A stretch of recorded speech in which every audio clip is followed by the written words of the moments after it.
देखिए, चुनावी मौसम है और चुनाव प्रचार अपने जोरों पर है। बीजेपी के दिग्गज नेता जमीन पर उतरे हुए हैं। केंद्रीय मंत्री अनुराग ठाकुर ने बीजेपी की तरफ से प्रचार किया और दूसरी तरफ कांग्रेस पर भी पलटवार किया। कांग्रेस की तरफ पलटवार करते हुए उन्होंने कई तीर छोड़े। संवाददाता मनोज्ञा लोईवाल ने उनसे बात की है। खास बातचीत क्या रही उनकी, सुनते हैं।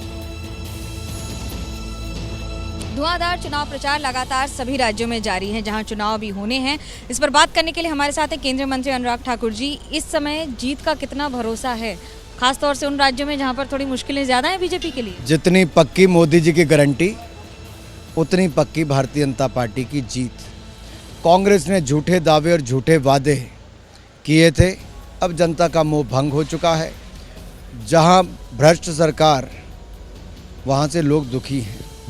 एक नहीं अनेक घोटाले, देखिए गोठान घोटाला, महादेव ऐप घोटाला, कोयला घोटाला, शराब घोटाला, पीएससी घोटाला, कोई ऐसा सगा नहीं जिसको कांग्रेस ने ठगा नहीं। अब छत्तीसगढ़ की जनता इनके राज में मुक्ति पाना चाहती है और चाहती है कि गरीबों का विकास हो, चाहती है भारतीय जनता पार्टी की डबल इंजन की सरकार आए। और देखिए, आज कह के जा रहा हूँ, आज तक की सबसे बड़ी जीत भारतीय जनता पार्टी छत्तीसगढ़ में करने वाली है। छत्तीसगढ़ में कांग्रेस को तो पूरा भरोसा है जीतने का, लेकिन मध्य प्रदेश में नरेंद्र सिंह तोमर पर भी सवाल उठ रहे हैं, आपके केंद्रीय मंत्री पर। उनके बेटे का वीडियो वायरल हो रहा है, ये कहकर कि वो खुद हजारों करोड़ों के इस तरह के स्कैम्स में फंसे हुए हैं। मुझे एक कारण बताइए कि छत्तीसगढ़ में कांग्रेस का क्यों ऐसा लगे?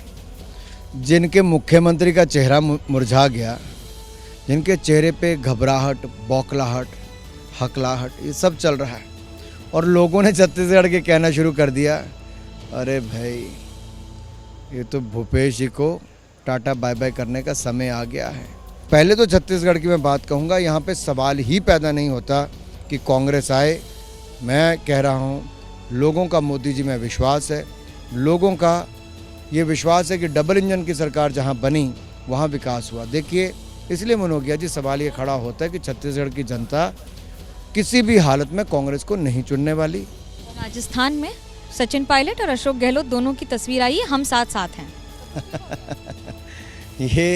ये डाइवोर्स लेने से पहले जैसे एक बार कोर्ट में इकट्ठे पेश होते ना, ये वैसे ही आए। ये झगड़ा जो इनका चल रहा है, ये बस आगे आगे देखिए होता क्या है।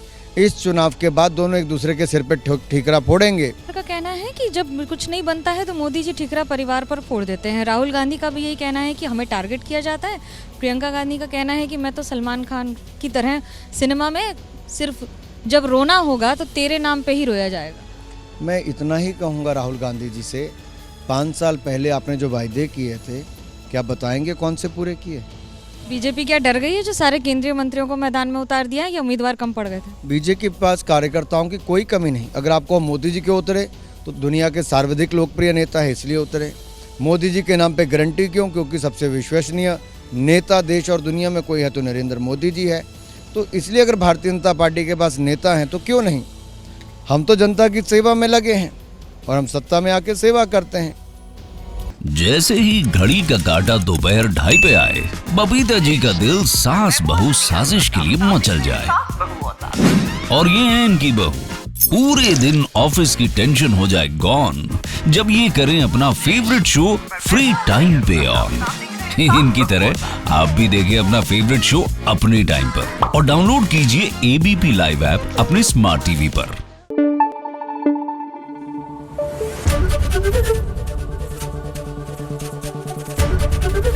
एबीपी न्यूज आपको रखे आगे।